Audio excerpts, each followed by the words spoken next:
Hello and welcome to Tavern Talks 65, the Adventures Survival Kit.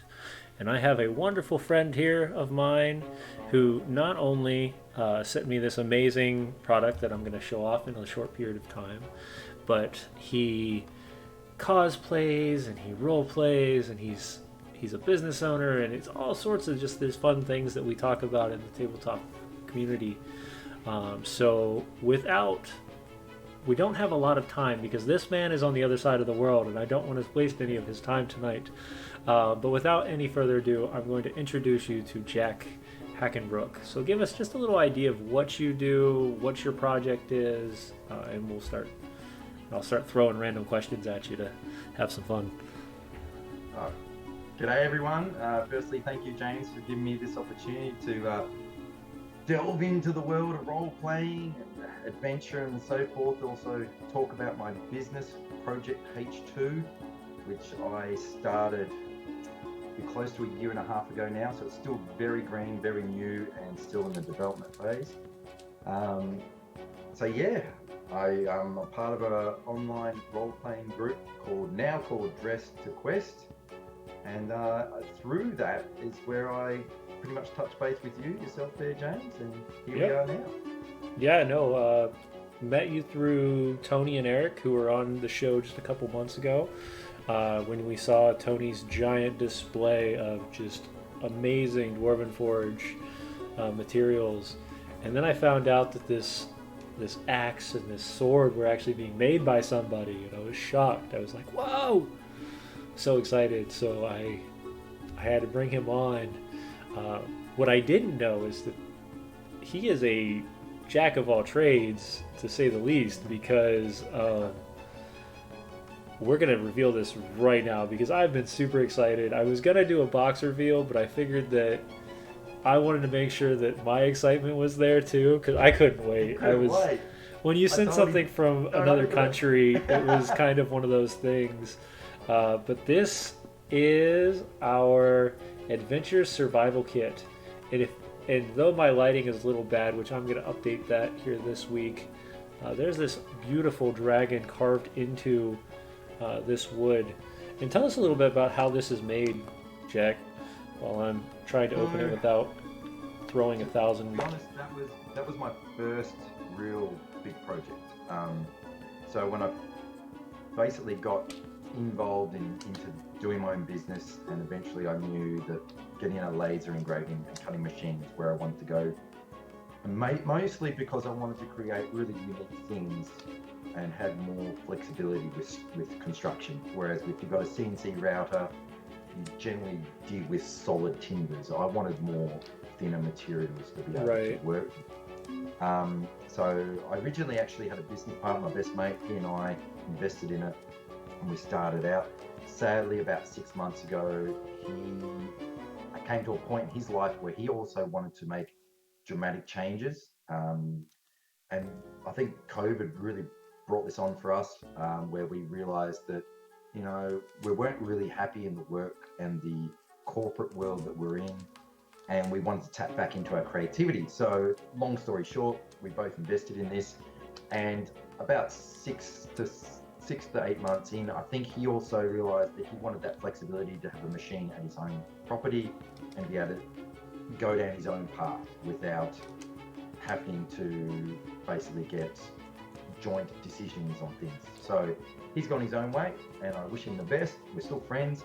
So that's why I went a laser machine. And the first main project, the first thing I went to do was I wanted to create a gaming case it isn't large, and there is a reason behind that. I've found in modern days, you're working on a much less space when you're playing. So I wanted something really compact. So this set, the original one I had 4 channels for dice, but every time you open it, they fell out, and there was nowhere Right, to roll. that's what took me a moment was I had to get all the dice because I threw 3 in here because I was like, Yeah. well, I'm going somewhere, so I put another set in this little box over here, Yeah. which you can explain to me what each is supposed to be used for, because Yep.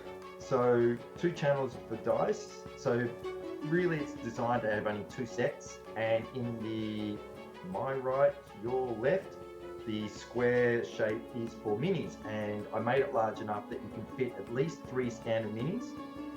So you can put them all on the bottom end, so when you close it doesn't crush them. awesome. And you can actually fit a large mini in there as well. And then you've got the little tricky secret compartment, which is magnetized at the top. And in there is where you can keep your hit point tracker, and that's your dice tray. So when you lay it out, you can roll in it. It isn't large, but it works fine. I've utilized it myself in numerous games. And the reason was I wanted something compact. I wonder if I could build. I wonder if I could get a small notepad and put in there as well. Easy. You could definitely fit a notepad in there. There's like you were pointing out before. There's the lower end is an area to put your favorite pen pacer in. Right. You know, squeeze an eraser, which the kits all come with. And that's your hit point tracker. This is a hit point tracker, everybody. This is pretty neat. Let me see if I can get this. Oh, come on. They are very beautiful. They've got a lot of detail. They've got a logo on the back.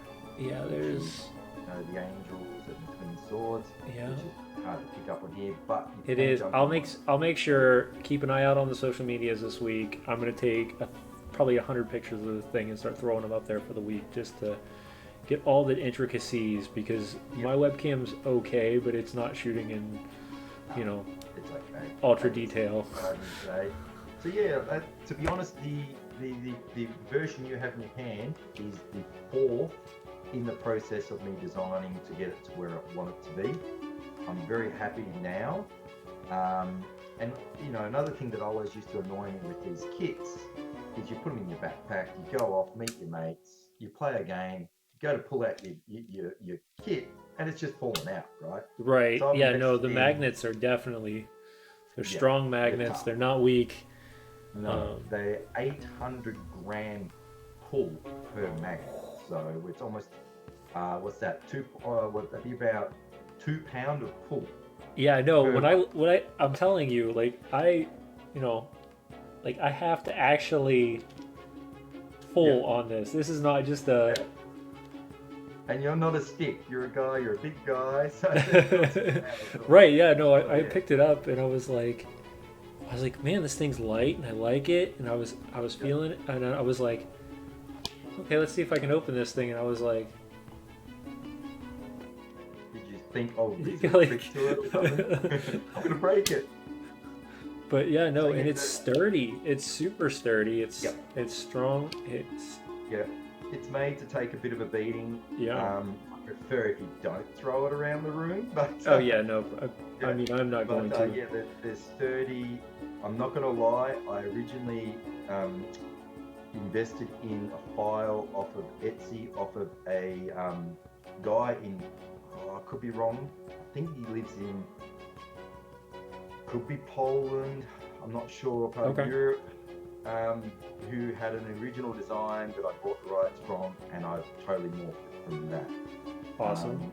I mean, I believe that's the one thing with creativity. I mean, saying something like that to me just hits normal home to me, because I mean, I use Dungeons and Dragons modules to build my own stuff. Like we use things, and then we adapt and we adjust them and utilize them. I'm not going to lie about that. There is a disclosure that some of that original case is still there. The hinge system, I totally changed almost everything else. And I'm actually working on now a larger version, which will hold up to, off the top of my head, 4 to 5 sets of dice. We'll have a larger roll area, and it even has an area. I'm a little bit of a quirky spiritualist in some ways. I believe in good luck and bad luck, and I'll do anything to try and get that critical hit every time. So we even, well, when I say we, I have even invested in these little crystal skulls. Oh, you mean, I was wondering what this thing was. Aha, you got one too. So one too. the new case will actually have slots for them to fit into. Okay. And the new case will be thicker, so you can actually get the more expensive, thicker dice. You know, the sharp cornered dice will fit as well. Nice. So yes, back to the skulls. These are meant to ward off bad luck and evil. So in turn, we believe if you keep them with your dice when you roll your dice, it will bring good energy and hopefully give you more critical hits. There we go. The science Keynote, is probably people. not there. Remember that. But skulls take all the negative energy in and keep it away from everybody else. And you know what? The science is not there, but they look cool. So even if you don't believe in it, they're just a great little additive to have in your role-playing world. They create conversations with other people, and they're fun to collect. There's so many different colors. You can match them with your sets, with your dice, and vice versa. So yeah, the new one that I'm designing is a lot larger, and it will have a lot more areas to use. But I like the little case. You can shove it in your bag. Oh no, we did it. I did a premiere over there with Game Board last week or 2 weeks ago at GameStop, and it was right after I had gotten this, and I was like, oh, I'm taking this thing with me, and everybody was like, wow, that thing's awesome looking. Where do I get it? And I'm like, here, take this picture. Call this guy. That's really great to hear. Now, shameful is that you're on the other side of the world, but delivery is a bit of a delay. But yeah. On the positive, Australian dollar is really weak compared to the US. Oh, nice.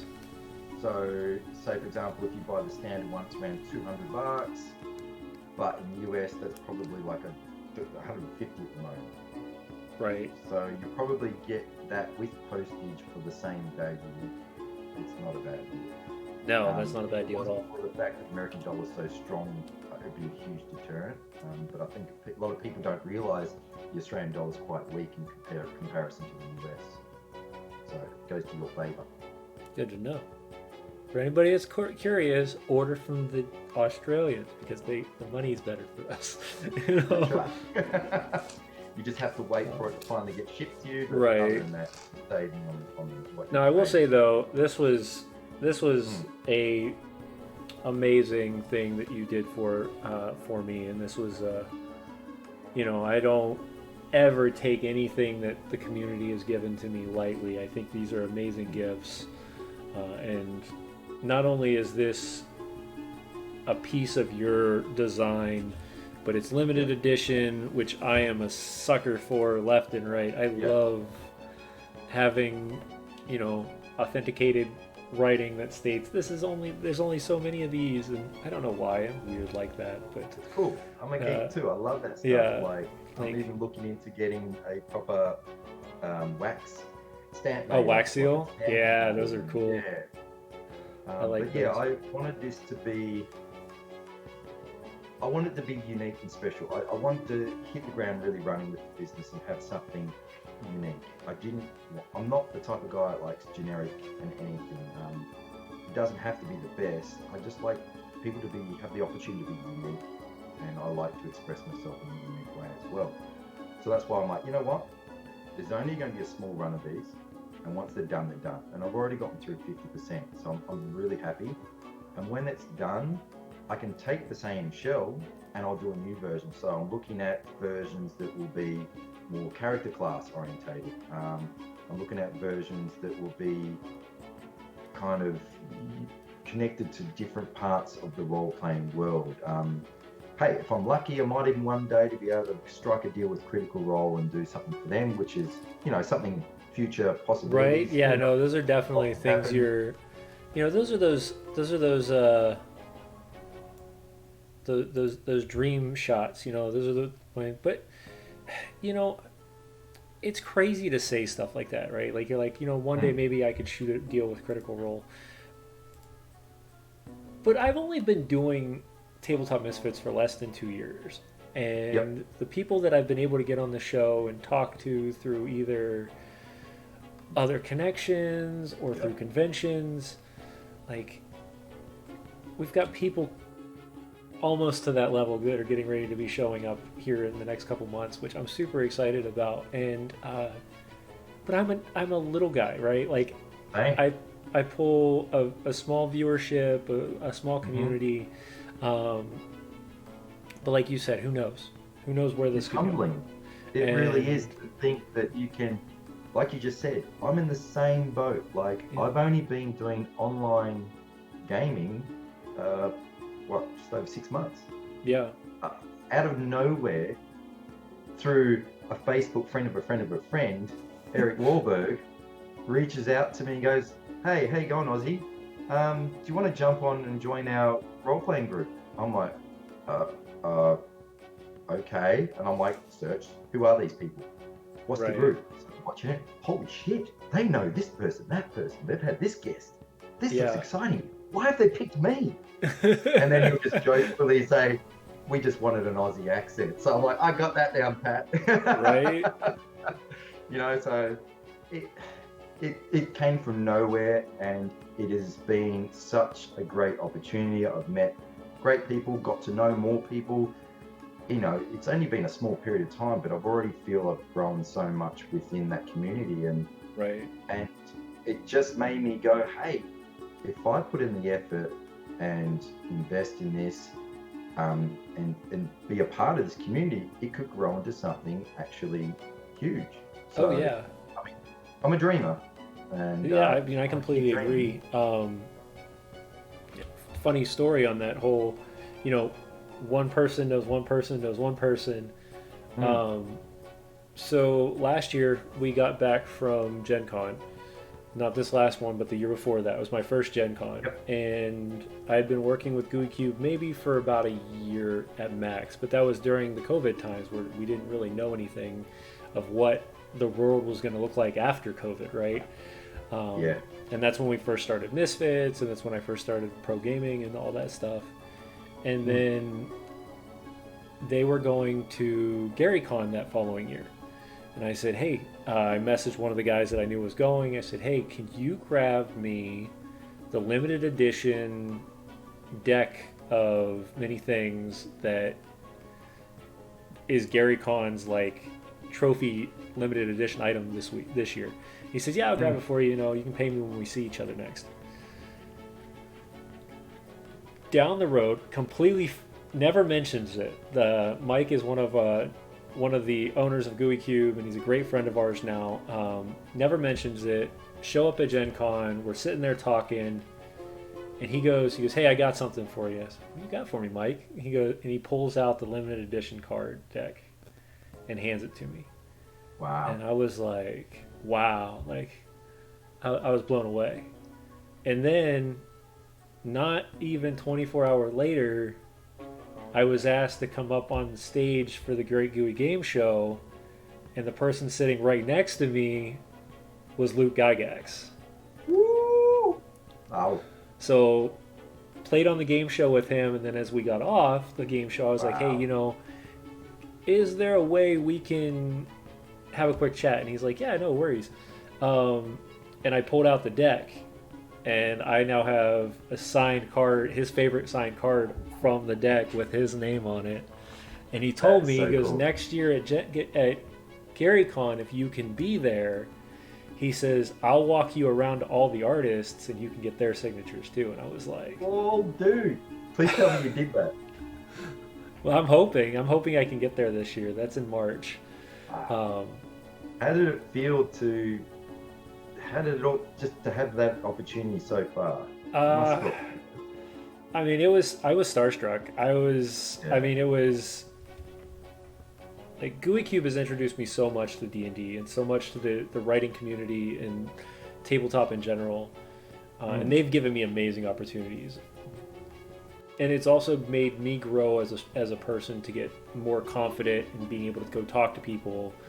It's a great thing in this community. On Saturday, though, when they were like, hey, because normally what I do for them is I do background tech work and stuff like that to help them out during their streams. All of a sudden, we decided that they said, Gen Con's running the stream, so we don't need you this year. I said, oh, okay. she goes, would you like to play in the first game? And I was like, yeah, I get to play on TV with everybody else. Like, why not? Oh, yeah. And then as I say that, Luke walks in from like behind the scenes, and I was like, and he's like, yeah, you're going to be playing with him. And she points to Luke Gygax and Nate from Dwarven Forge. And I was like, this is the group that I have to role play with. Fantastic. Yeah, it's like, whoops. I'm not going to complain. Like, you just throw me in the wolves, huh? But no, it was a fantastic time. I'll have to watch that. How did it go? Yeah, that was on. I'll have to hunt it down, but I'll get you the link. Yes, I know Gooey Cube was promoting it. I know Gen Con had it up on their site for a while. But yeah, no. I mean, and it's just crazy, right? Who would have thought only a couple of years ago that you would have been in that position, even to have got that opportunity? No, 3 years ago, I wouldn't have ever thought that I was going to be having a stream with D&D on it. Like, right. This is the thing. Like, I'm assuming D&D is reasonably new to yourself. What's that? Is D&D something new to you? No, reasonably? I've been playing D&D since I was in high school. There you go, nice. But I've only been playing with close friends, military members, people that, and really that's where all this came from. I was deployed overseas, and I know some of the guys that are regulars here have heard this before. But I was deployed overseas, met with a group of people from all over the world, and we played 6 hours every Friday night as long as everybody wasn't working. And you know, when you're in the middle of the desert and there's nothing else to do, we made the world. You know, we made our minds finally left that area because we don't want to be there. It's getting shot at, living in the dirt. You know, it's not fun. Pretty shit conditions, right? Yeah. But surprisingly, one of my best friends from that deployment was a major in the Australian Air Force. Wow. Yep. There you go.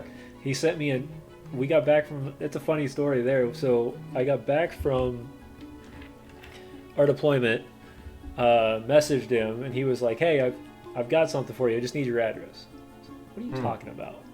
So he's like, just a heads up, shipping is going to cost me more than what I'm sending you. And I was like, what are you sending me? This man sends me a full-blown, like, giant box of assorted Tim Tams. Now, for people who don't know what a Tim Tam is, go find a European market or something and hunt it down. There are these little wafer cakes that go great in coffee, and they have different... They're delicious, especially when there's nowhere else to get them. Only one problem. You can't stop once you've opened a pack. You can't. Yeah, you're stuffed. There ain't no going back. But yeah, no, I'm talking probably 40 packs of Tim Tams this man sent me, and I was like, why? He's like, because I know you liked them.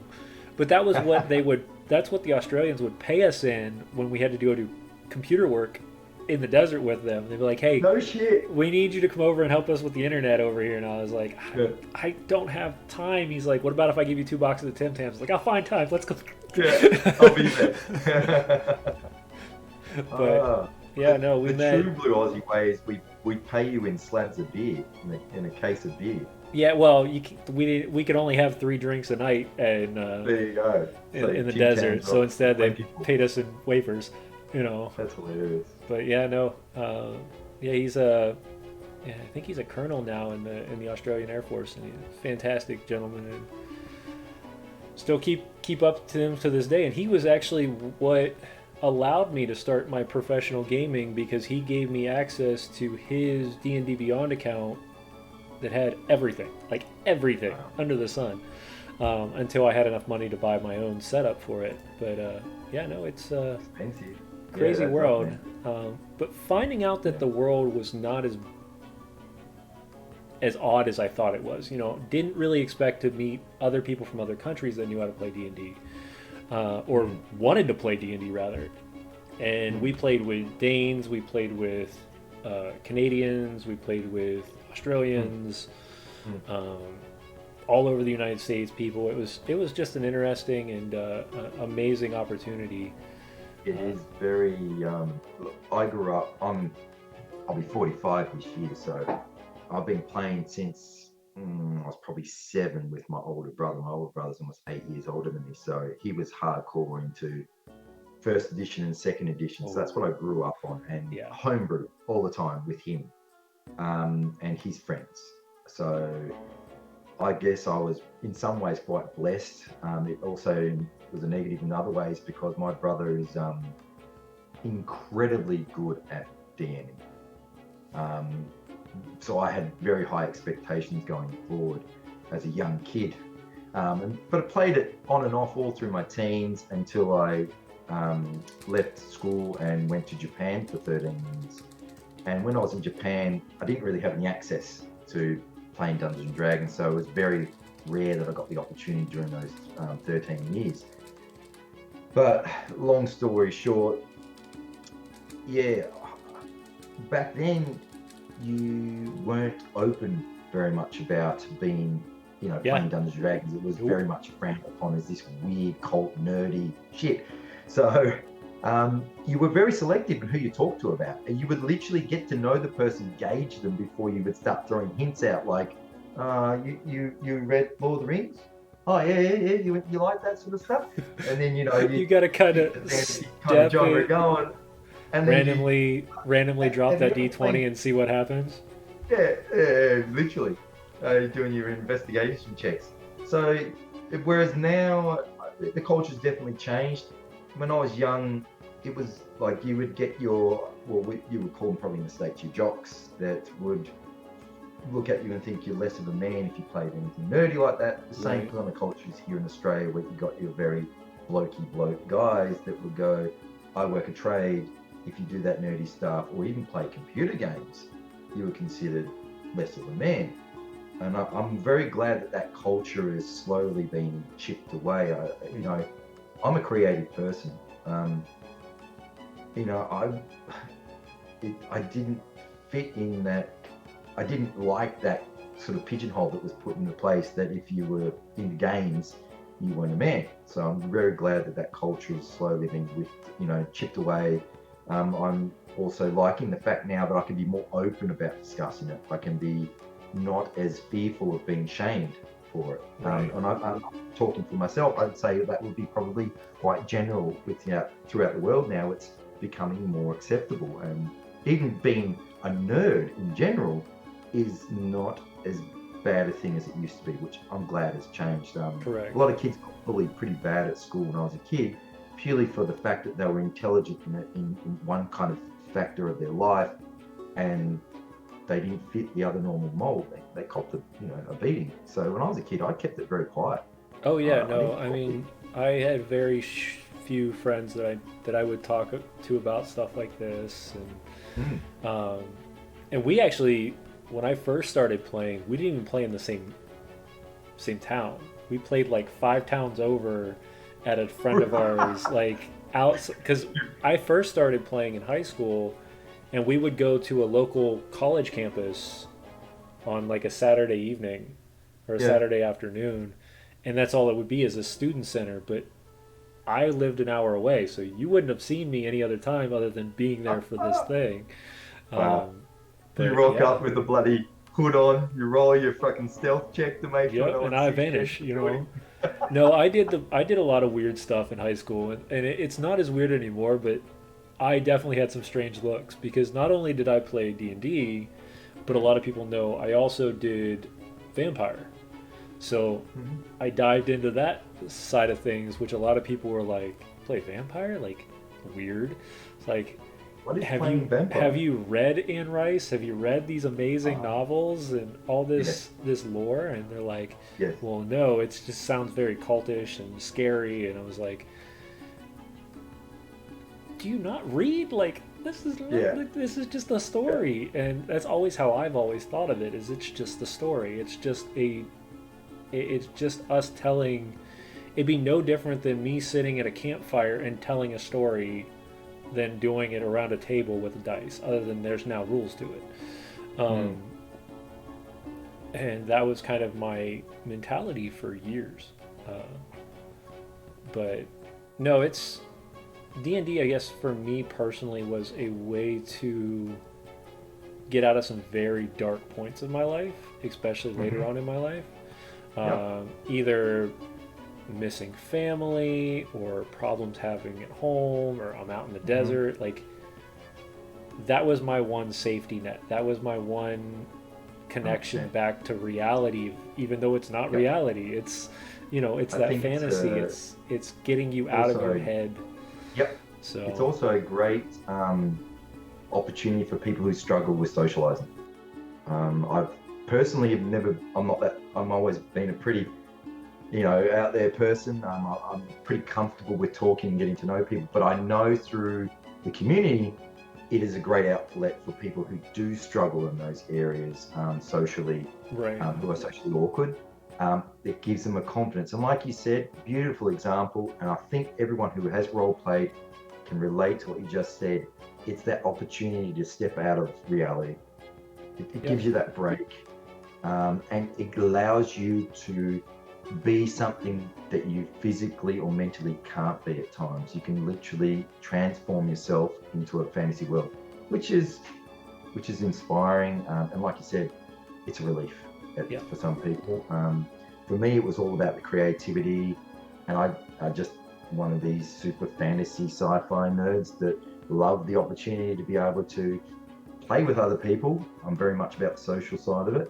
And I love the creativity of creating a character from scratch, and even the fact that you have to basically adapt to the shitty dice you might roll in your stats or the fantastic ones you get, and try and make it work. I've never been someone who's very good at metagaming, and I'm not someone who literally is a stat master that will know what skill, what trait will give you the best. I've never been really into that. I've always been more about the role play side of it, the acting, the theatre side of it and the interaction with the team and problem solving is more me than if you ask me the rules, even though I've been playing D&D for years, I'll know them, but the fine detailed rules and everything, hell no, I don't know. I wouldn't. All that sort of stuff, I'm definitely not good at story. I know the basics that will get me a good story. That's what I know. That's right. And there's numerous times in the current group, like I was mentioning before, Eric, he would I'd show him my character sheet, and he'd get back and he goes, if you do this and this and this, you can improve that and that and that. I'm like, okay, let's do it. Thanks, Eric, because I needed that, because I would not have caught that. Yeah, I will take that and run with it. Right. But, and some people just have that mentality, right? Like, some people, that's their enjoyment. They want to find what do I have to do here in order to make myself just a little more here, or a little more there. And I mean, for those people, I mean, I've had them at my table, and they're fine people. And most of those people, in my opinion, are the ones that I'll go to and go, hey, so is that rule that way? And they'll go, oh yeah, no, that's not how that works. I'm like, oh, okay, cool, thanks. You need them. Because if you're the rule guy, if you know all the rules, I'm gonna let you do the rules. I got too much other things going on in this crazy dome of mine. And you could probably relate to this with your military background. A good squad, a good team is not a team of everyone being the same. It's everyone has a part to play. Everyone's uniqueness is crucial, right? So even role playing, you need different individuals. You don't want everyone to be flamboyant and bloody acting like me, right? You need other people that are more grounded. You need others that are great with rules and stats. Team. For people, I've been saying this one. So I read this because first off, we had the author on our page, but this book here, Session Zero. Now I've been GMing now for years, but even then I read this book and I went, you know what? There's some extremely good not rules, but takeaways that I got from here. And one of them is exactly that. There's 4 to 5 different types of people that will be at a table. And sometimes it's not good to have the same type, because you're going to butt heads. You're not going to have the same. But what I love about the book is that he explains this might be in a way for you to think about how to, I wouldn't say cater to them, but to connect with them based on their type of game style. Because some people really just want to be there just because their friends are there and they want to have a good time. Other people, like you said, they're the rules guys. They're the ones that want to know the nitty gritty of things and keep the numbers right. And you know, those are the ones that hold on to all the loot because I freaking half the loot anyways. That's right. Whereas, I mean, if I'm playing that type of character, I will make myself focus on the loot stuff. But as a person, it's fluff. Yeah. Which is why I normally play GM, because I've always got so many little things that I'm playing around with, and I don't want to sit there and try to narrow in.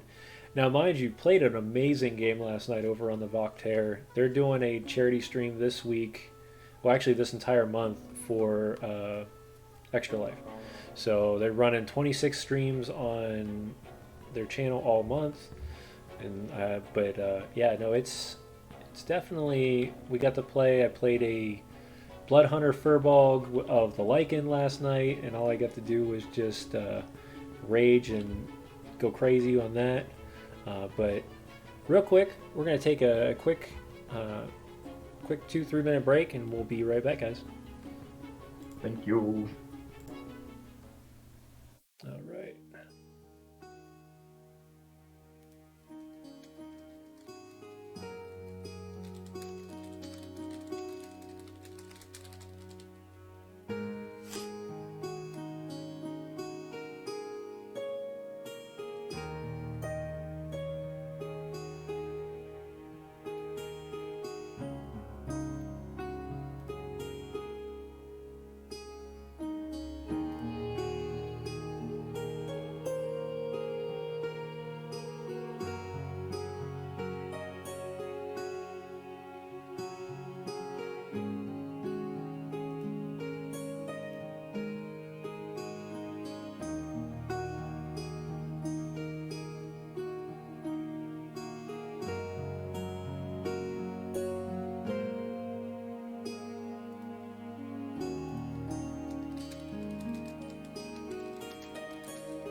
Thank you. Yeah, no worries, man. When you go to the gym in the morning, you drink about a litre and a half of water. Yeah, no, definitely. Between the liter and a half of water, you know, the 2 cups of coffee in the morning, you know. Oh, coffee definitely gets you going. Right. Doing some tea with Bailey's in it tonight. So you mentioned tea, and I was like, tea sounds good, but we're also at a tavern, so I need to add a little bit of spice to it. So tea's good. Tea's definitely good.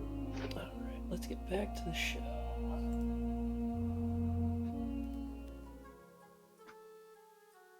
No, what happened? Have you got any questions anyone's been asking? Put that back. There we go.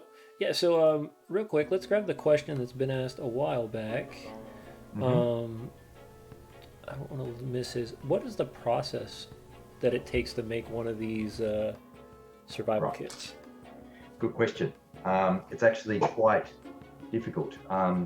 So once the design phase went through, I think it took me near 4 weeks of every day, like an average 8-hour day, 5-day weeks, to really get that design where it is. And I think a lot of that time was because I was new to using the software. So it was a huge learning curve. If anyone's ever done any engineering with AutoCAD, it's very similar to that type of software. It's very engineer based, and there were no courses to do. Basically, the supplier of the machine said, "Here's your machine. Here's the software this machine uses. Good luck." So, and sadly, the software that we use in Grave Lab, there's not much tutorials online. So a lot of it was trial and error. So get that all aside, that done. So now I've got the file. I basically go in, put the plywood in the machine and engrave and cut. Just to engrave and cut, one of them takes 45 minutes. It's very engrave intensive because of all of the scales, I'm guessing. All of the scales. So it has to run, and when you engrave, it's literally incinerating that portion of the wood, and by the amount of power I put in will basically result in how much depth you get. Right. So, and also the amount of time that's passing. So I got my machine set on 700 millimeters per second speed. Okay. That it's moving, which is quite quick within the machine world. It can go up to 1 meter per second, but you start losing quality. Yeah, you don't want to lose quality. That's the one thing. No. So for my machine, the pinnacle is 700 millimeters per second. Now, anything more than that, you start losing quality. So that's maxed out. And that's why it's got to run every little thing. And you've got to think the actual width of a laser is 0.15 millimeters. Not even a millimeter, 0.15. And I don't know what that is in your American measurements because they just make me crazy. Someone can get on there and convert it across, but it's nothing. It's nothing. No, in all honesty, I think when we get to that deep they cut it to millimeters at that point, anyways. So. Yeah. So in Australia, we'd say it's a bee's dick in size. It's nothing. So.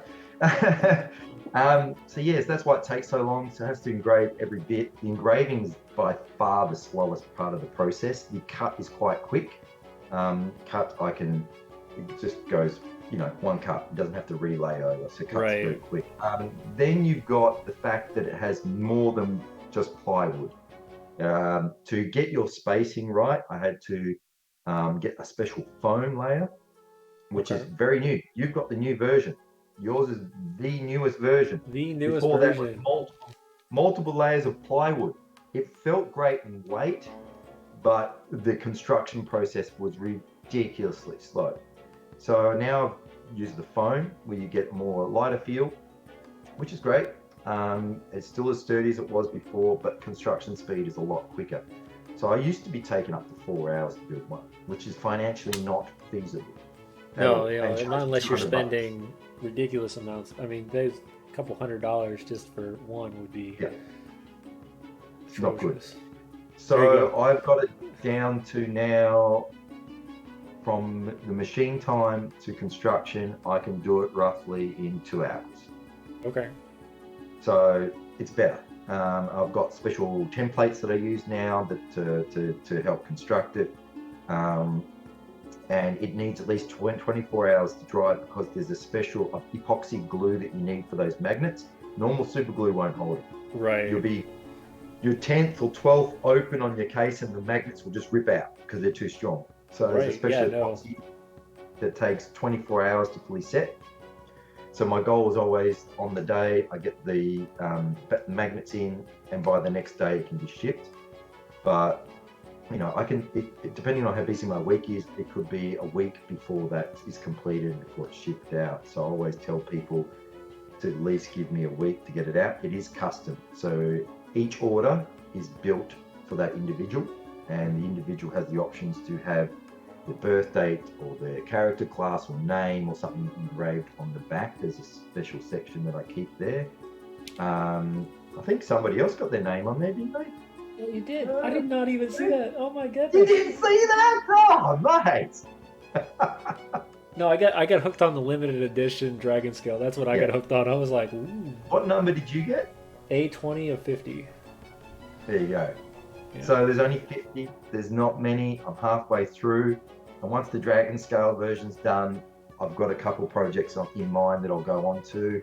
But yeah, one day there'll be a Paladin version. One day there will be a Warlock version. Ooh, and niceness. My business partner kind of tapped into a vampire version. I want to revamp that. Revamp that one. And we'll get that out at a later date as well. But yes, I want this to be a long-term. I want them to be like a collector's thing. I've already allocated some of those numbers that aren't being sold. I do have some people in mind that I'm going to be reaching out to later who are some of the people you may have mentioned earlier on, and send them their own special Dragon Scale edition before they're all gone. So there is certain people that I've already locked them in, and I'm honored to be one of those people, because you're very lucky, mate. Very lucky. I'm a nobody. I'm a nobody currently in the world of D&D. So, you know. So yeah, I've already got probably 6 that I've locked away, and they will be getting sent to those people once I grow a bit more in the community and get more comfortable to talk to them and say, hey, I would like to gift you this if you could do an open for me. And that's later down the track, and hopefully they'll be receptible, and hopefully, like yourself, they'll enjoy the product. But I don't just do Dungeons and Dragons. If you don't mind me to continue on there, James, do you? No, I don't mind it. I even do chopping boards with, certain Avenger. Can we get a good shot? It's not like I don't have an Avenger. It's not like I don't have a cup with Marvel on it. Like, you didn't. Yeah, I know. So this has all the Avenger stuff on them. Pretty unique. That's engraved. Also made up a Infinity War when they basically all got obliterated. I like that one. I like that one a lot. Yeah, they're pretty cool. On my website, I didn't bring them in from the workshop. My workshop is my garage. I work out of my garage. So for me, I wake up, go to the gym, come home, have my protein shake, and then a cup of tea and head out to the garage and work from there. So it's very convenient. I don't mind that. Yes, the piece of resistance is probably my more cosplay related. Yeah. It's got LEDs on it and everything. Yeah, so it's got LEDs. It has a secret compartment which stores the batteries, and has the controllers, so you can do different colors, different settings. And yeah, I literally, when I first developed this, I got recruited by Eric Wahlberg onto the group, and that's when we were playing under Tony Sloan. Right. Shout out to Tony, great guy. He's got beautiful Dwarven Forge set up, and we were playing Debauchery Adventures under him. Sadly, due to his family commitments, he's had to branch away, and we found a new DM, another amazing DM, Nathan Kennedy, is it? I'll make sure I'm saying his name right. If I haven't, I'm sincerely apologise, but he is fantastic, and we're now called Dress to Quest because we all cosplay. And so, like I said, when I got recruited by Eric and found out about the cosplay, I created my character's axe, Sethreth Bloodtongue, and that's where I got the inspiration to do the axe. I wanted to create something that was very different, because his character has a very different past. He may be a half-orc, but I'm not going to say too much because there'll be a lot more story which will roll out once in our sessions. But he's not all that he seems, and his past is it's going to be rewriting some of the history of orcs, let's just say, unofficially. Unofficially. So yeah, I'm also working on bringing Sethreth a little bit more to life, and to give probably a little bit of a background to this. Sethreth was actually created when I was 8 years old with my, like I mentioned before, my brother, David, who was DMing, and he was created actually in a system called MERPS, Middle Earth Role Playing. So it's a role playing game based on Lord of the Rings, and it's very old, and a lot of people have never even heard of it. Actually, it's very complicated, very detailed. Creating a character can take hours. Like, it's just different. Combat is different. Combat is brutal. The combat system, I think, is based on, what was it called? Roll Master. Oh, Roll Masters? Yeah. Percentile dice. So, you know, and when you roll a hit, depending on how good that hit is, will fluctuate the damage and severity of it. So if you do a very, very good roll and you keep rolling, eventually in one attack you can kill someone, and it's brutal, and it can be done straight back to you. You can lose. It's not uncommon to lose limbs and all sorts. Very brutal. So you actually learn to be more cautious and hesitant in combat, and you're more strategic, more hesitant. Right. And relying on other people's skills and such. So strategic is a very good point, because you learn to be very much more strategic about how you go into encounters. So Sethreth was created over 35 years ago, and for that system. And my brother and I, he and I initially playing it. He was a DM and I was playing with him. And we played this character for years, whenever we got the opportunity. My brother, worked. He was 8 years older, so he was either at boarding school and then moved away. So anytime he came home, we played. And he became quite iconic. Even I think my brother was amazed how his little 8, 9, 10-year-old brother was playing this character. And I mentally had based him very much on Conan the Barbarian. Not so much a man of words, more of action. Right. Very black and white, and stoic, just to push himself forward, and kind of like a bit of a nomad.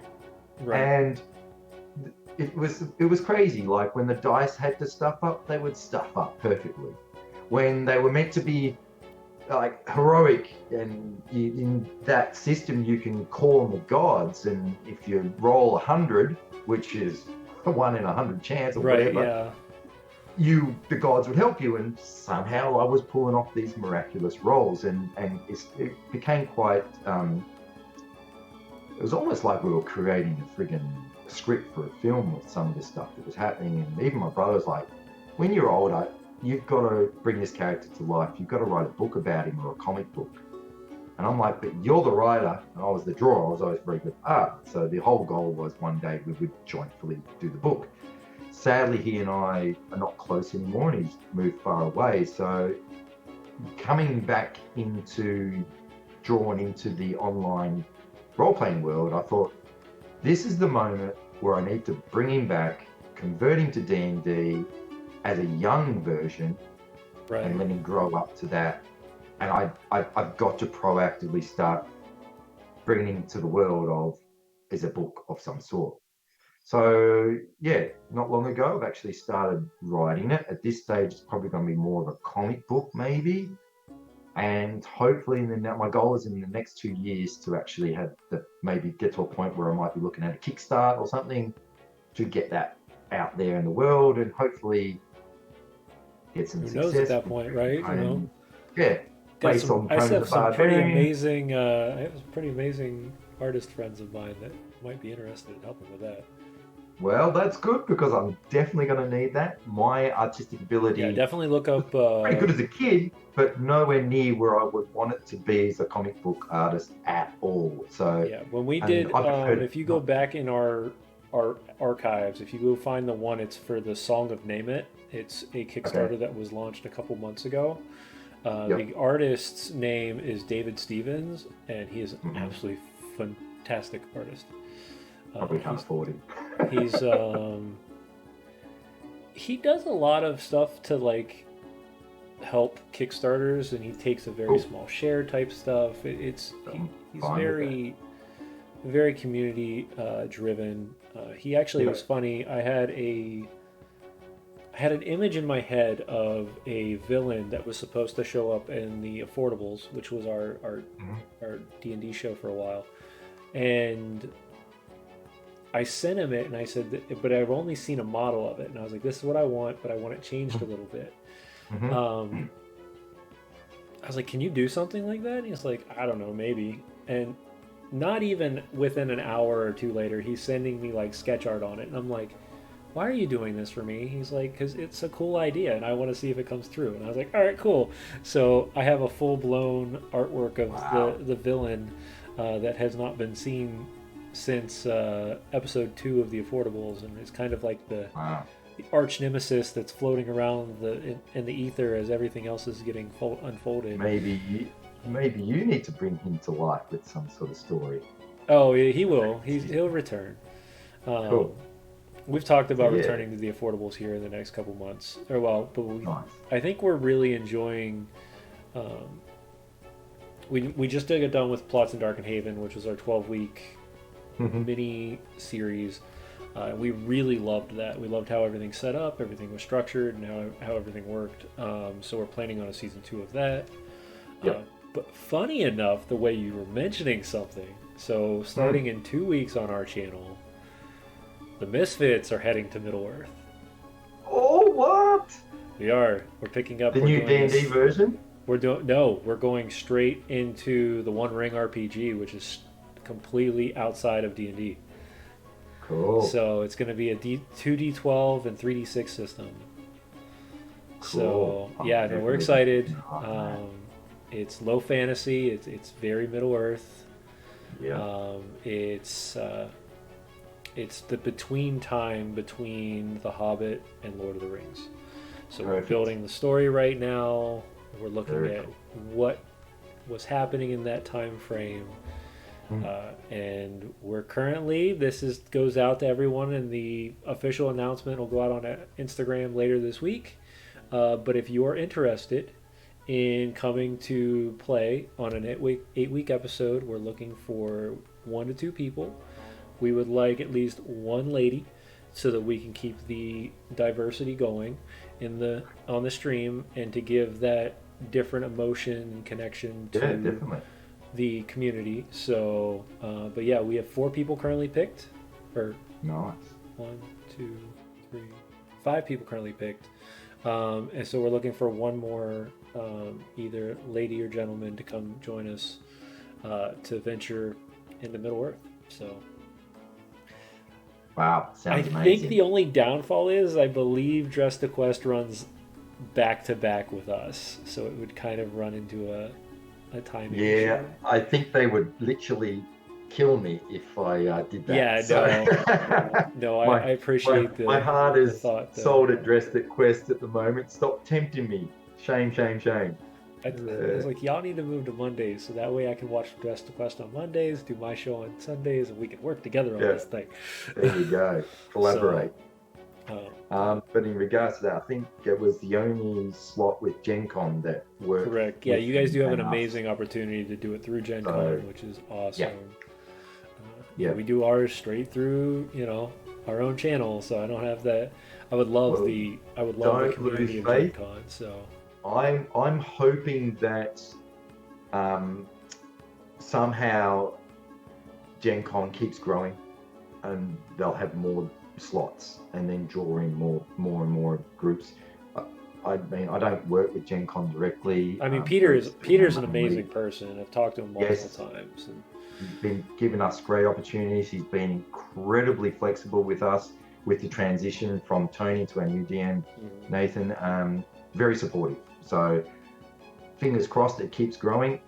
And it grows for everyone in the community, because that's what it's all about. Right. We touched on it earlier on, and that's been always a main focus of myself, and I can definitely speak on behalf of our group, Dress to Quest, but it's about that community. It really is about growing as a community, getting people more comfortable to step outside of their boundaries, more mental stability, everyone feeling included. Doesn't matter your race, your color, your religion. Yeah, we had a really not really relevant. heavy talk last week on here about Mm.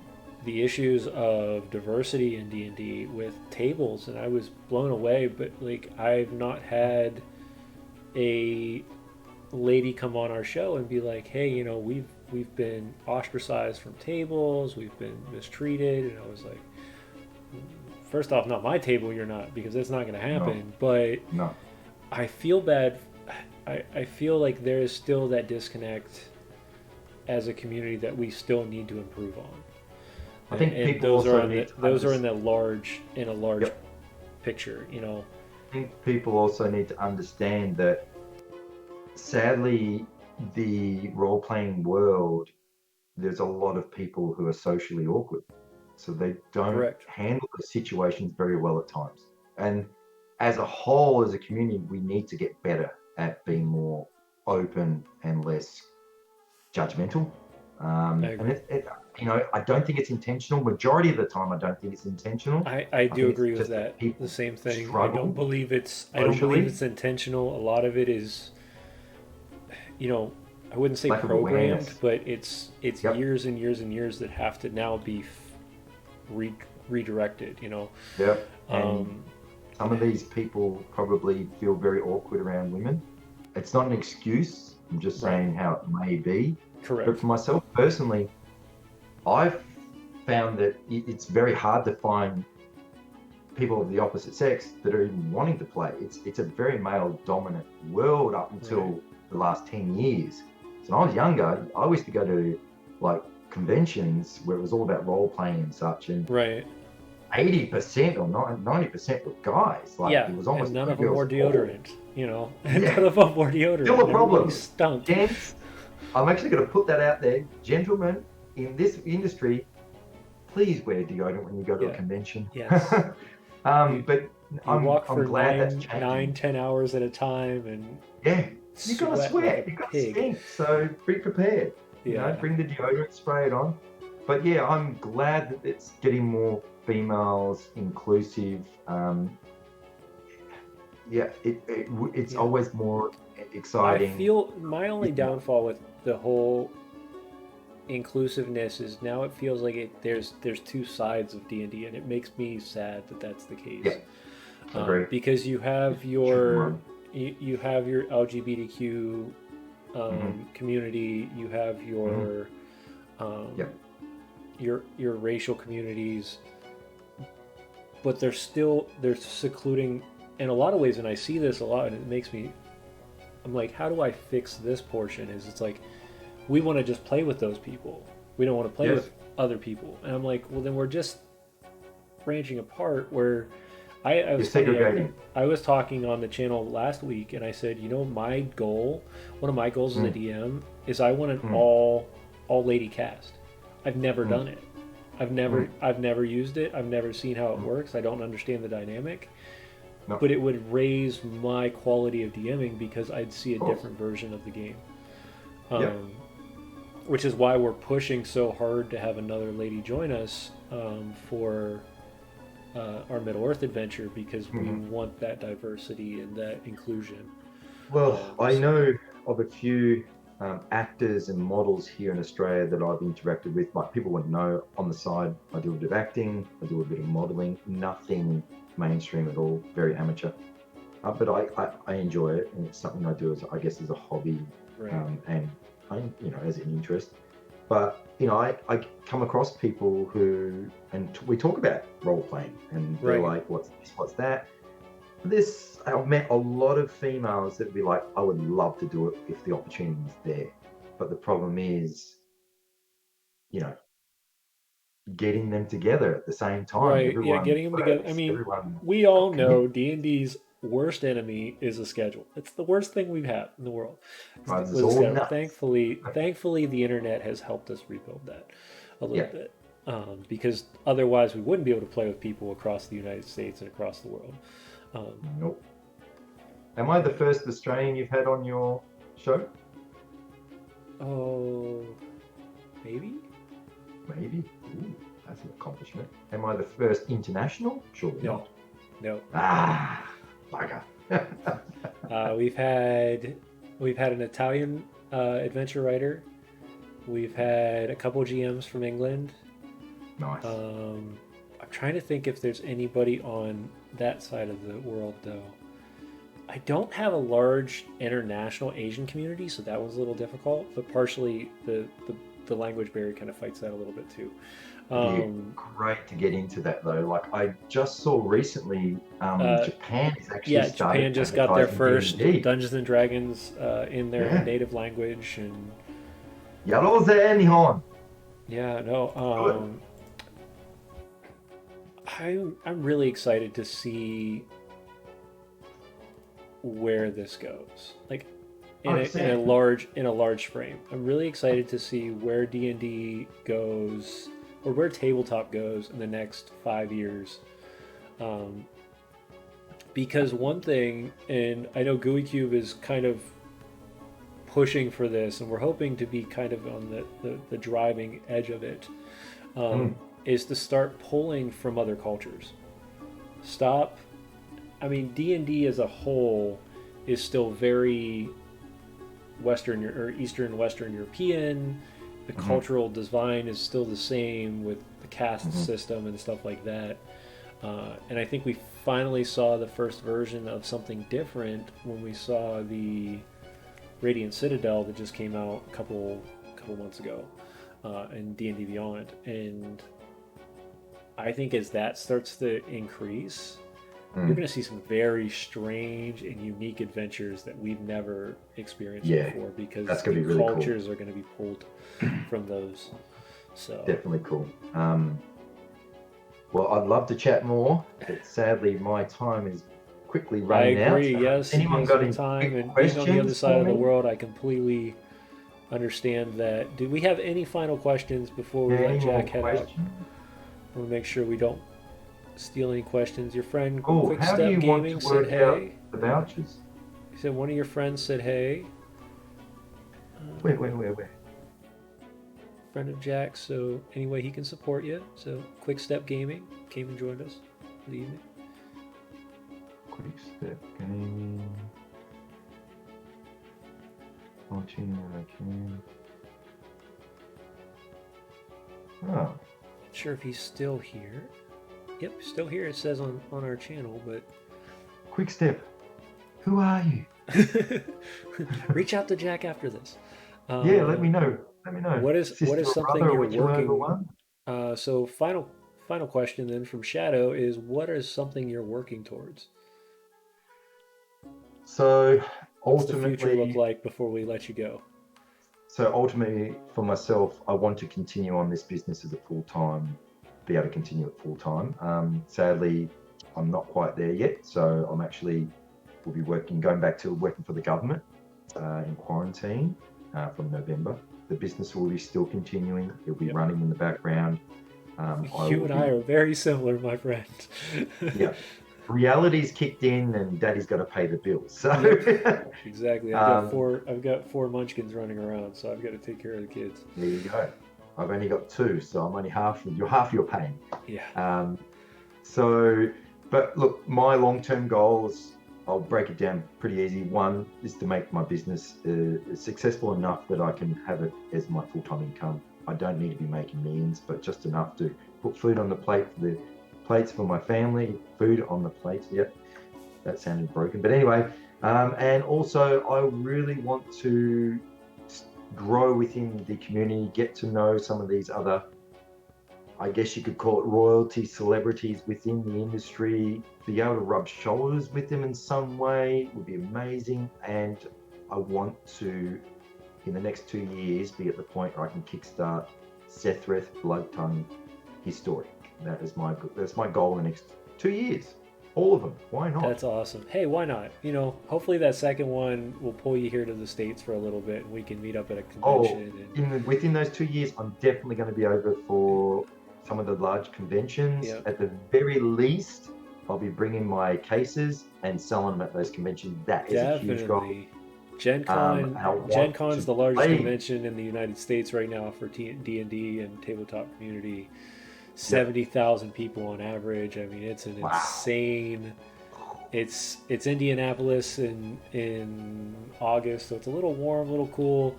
But no, that is actually Peter Atkinson's brainchild right there. He created Gen Con and then this Con. So, but yeah, so yes, let's get you out. Let's get you to head out for the evening. Like yourself, I want to play with you. I want to play with all my online friends as well. I want to just have literally 2 or 3 weeks of gaming and convention craziness. That'd be amazing. So for all of our friends out there, how do they find you? So yes, you can get on either Facebook or Instagram under Project H2. You can also jump on my webpage, and it's projecth2, no space, .au. So if you get on there on our webpage, you can see all my products, and I'm still only just updating that. So I'm still adding items every day of the week, and it's still growing. James, you just noticed recently I put up that we're also importing in the Game of Thrones big mugs as well as goblets. They're new. I will be going into cosplay weaponry as well. That is coming very soon. And I will be far more affordable than the average Joe Blow out there, because look, I'm looking at what you're buying to what they're selling, and the majority of people are ripping people off. So that won't be me. Making it affordable for everybody out there. I'm growing as well. I'm learning. If anyone's got a great idea or a project and you want to reach out to me, please do. I said I need a Tavern Talks mug so I can actually use it every day, every time I'm on, and I'm looking for somebody to do it. So. Going to help you out. Until then, he has donated 5 gift cards. 10% off gift cards, yes. Gives 10% off. So keep an eye on social media for that. We're going to be doing a couple collaborative opportunities for that. If you are in channel right now and you see one of those social medias, make sure you put stream STEAM up on STREAM up on the Instagram when you tag people, and we'll give you a secondary notch to those to state that you were actually on the stream. And if you're watching this in YouTube today or tomorrow, definitely make sure you put STREAM, and we will make sure that you get that secondary notch for one of those 5 gift cards. And quick shout out, Nick, you're a bloody legend, mate. The gaming, what is it? Quick Step Gaming? I know you, buddy. So, thanks, Nick, for coming to join us from Down to Die D&D. And let's see here, guys. While we're letting right before we let our friend leave us, because if he leaves too soon, then the thing will jack up. What do we have for next week? Let's make sure we know what's going on next week. Just a reminder, this week we have nothing going on for Sunday. So since we have nothing going on the Misfits this Sunday, go over to Gen Con TV and go check these guys out. Dress to Quest is an amazing opportunity. Next week we have a podcast group called the Dungeon Boys. They'll be showing up, and we're going to be talking D&D with those guys, find out how they're doing. And we're also going to be talking about, it looks like, character development, so how they created their characters and how the story was created. So if you're excited and that's something you want to learn, definitely pop on over here next Wednesday. All of our shows are, of course, at 9 p.m. Eastern Standard Time, and within 2 days after it's displayed on Twitch, you can pop over to our YouTube and get all of it archived. And finally, keep an eye out. We will be launching Tavern Talks only for right now in podcast form, hopefully within 2 weeks. So until then, we'll see you guys all next week. Tavern is closed. Thanks again, Jack, for hanging out with us. Thank you very much for having me. I really appreciate it. And cheers. We will see you guys all next week for Tavern Talks 66. Bye.